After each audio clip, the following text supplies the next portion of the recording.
settle in for this one, okay? Are you watching? A family whose story I've been following from the start of the war, and I got to meet them all today. Reunited after surviving what everyone who has been through it is called hell on earth. So let me explain this. You may remember Joe Reimers. If you take a look, he's all the way on the left. He's an American in Ukraine. He's there with his wife, Dasha, who is Ukrainian. They first came on this show to talk about their own escape from Kyiv when Putin's invasion began. But Dasha's family had been trapped in Mariupol, where Russia has unleashed its most brutal and indiscriminate attacks. So next to Dasha, that is her father, Oleg.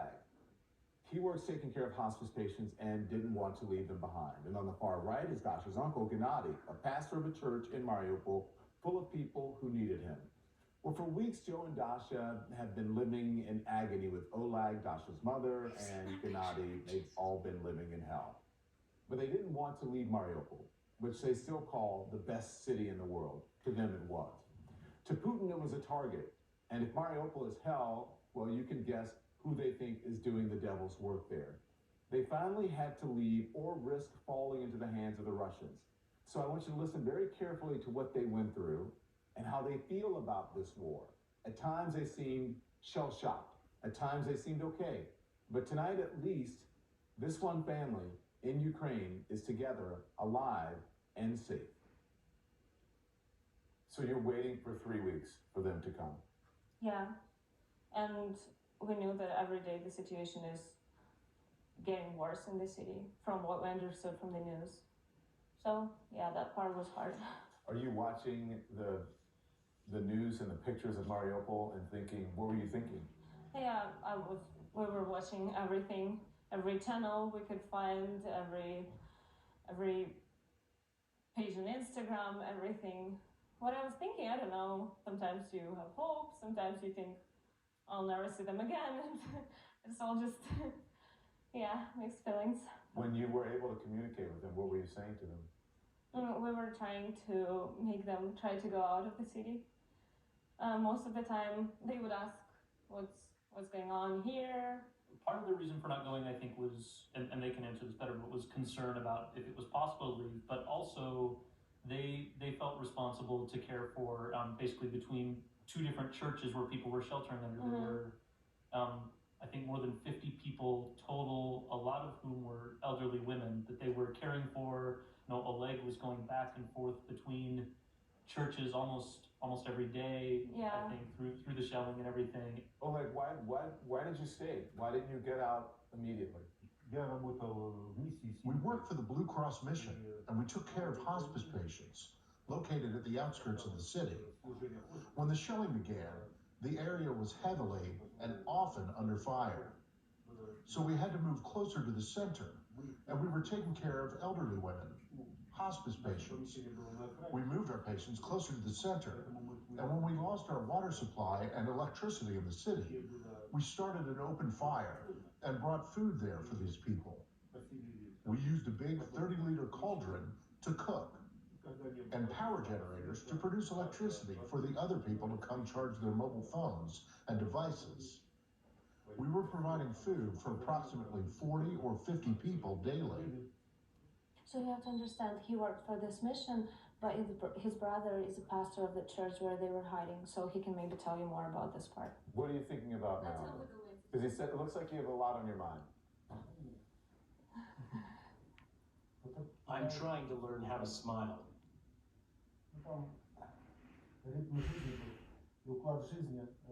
The pace of life there is completely different from what you can see and feel here.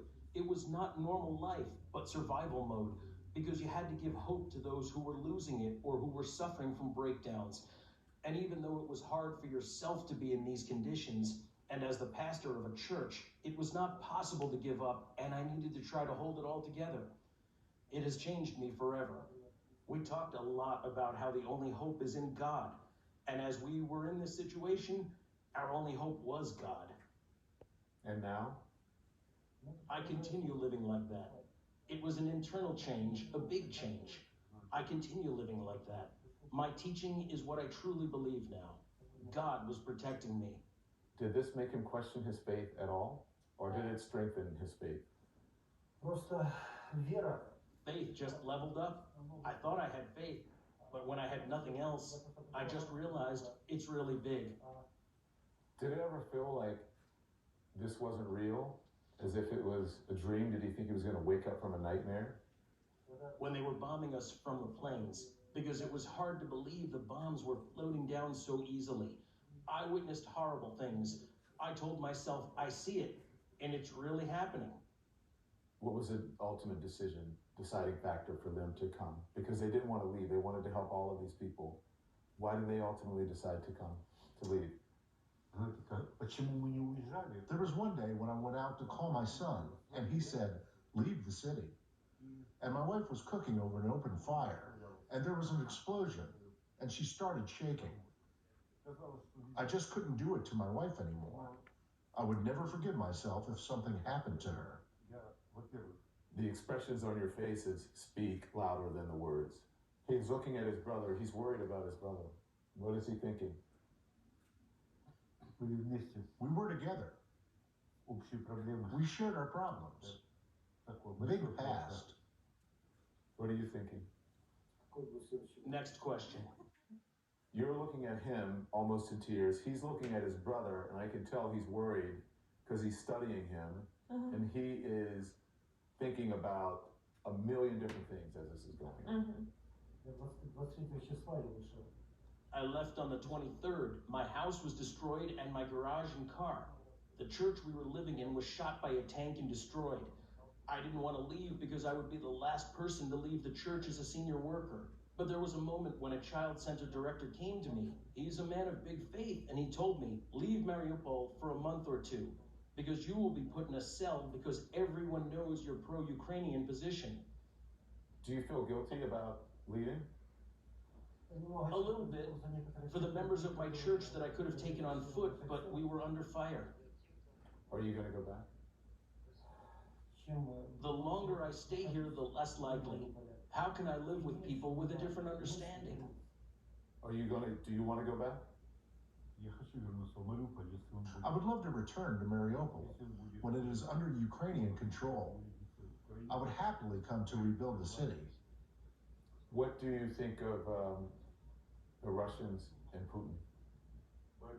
Biden was asked about Putin and called him a butcher.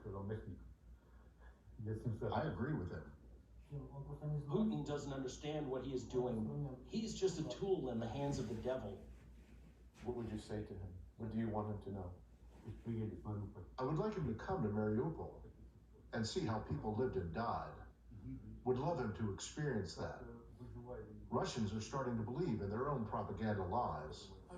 I had a heated discussion with a Russian officer. He was convinced that they had come to help us. He said he would free us from the Nazis. I looked into his eyes and he believed it. I told him I was Russian and I've never seen a single Nazi in Mariupol. He was surprised. What did he say? That he has seen Nazis at that checkpoint. They checked us for tattoos, and that's how they check for Nazis. How many checkpoints? 12 checkpoints. And you had to do it every time? It was only Russian military checkpoints. They said that they were mobilized. They didn't choose to go to this war, and they were made to do it. And it wasn't their choice. How many people left with them? 7 people in the car with us. Were they worried that they weren't going to make it? 3 times we were under fire. As we were leaving a checkpoint, shells were exploding everywhere. People dove into the field and covered their heads. One person was hit by shrapnel 3 cars ahead. Did they have food? I didn't have time to gather food. We only had flatbreads and 2 cans of fish. The whole journey took around 5 days. Did you feel like this is hell? Like, is this ever going to be over? When is this going to be over? It was like a different reality. Taken out of your normal life. It was new. It was a state of not knowing what was going to happen. Once you got here, once you saw them, what was your reaction? We're waiting for them. We're glad they're here. I think in all of human history, there's never been a guy who was more excited to get a call that his in-laws were coming to visit. doesn't really feel like the crisis is over. Yeah. More Dasha and more them, but we still know people who are there. We know people who are waiting for that reunion that we got, who still haven't gotten it, and probably Yeah. will never get it. Are you gonna be okay? Yeah? Yeah. Are you gonna be okay? В порядке? Are you gonna be okay? How do you want this to end? Как вы хотите, чтобы это закончилось? What exactly? The interview war. or the war. The war? The interview now. The war now. How do you want this to end? Как вы хотите, чтобы война закончилась? As Oleg said before, that Mariupol stays Ukrainian and we can go back. It's the best city in the world. And you?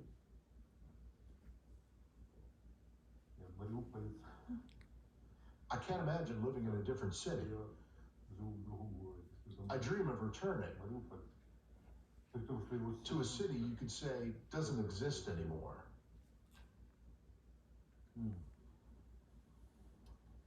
So a couple of things that I want to share with you about that. First, I want to thank the family, and I'm glad that they're okay. One, they said that they were happy for their family, but they also felt guilt that other families were not together, and some of the folks were still in Mariupol.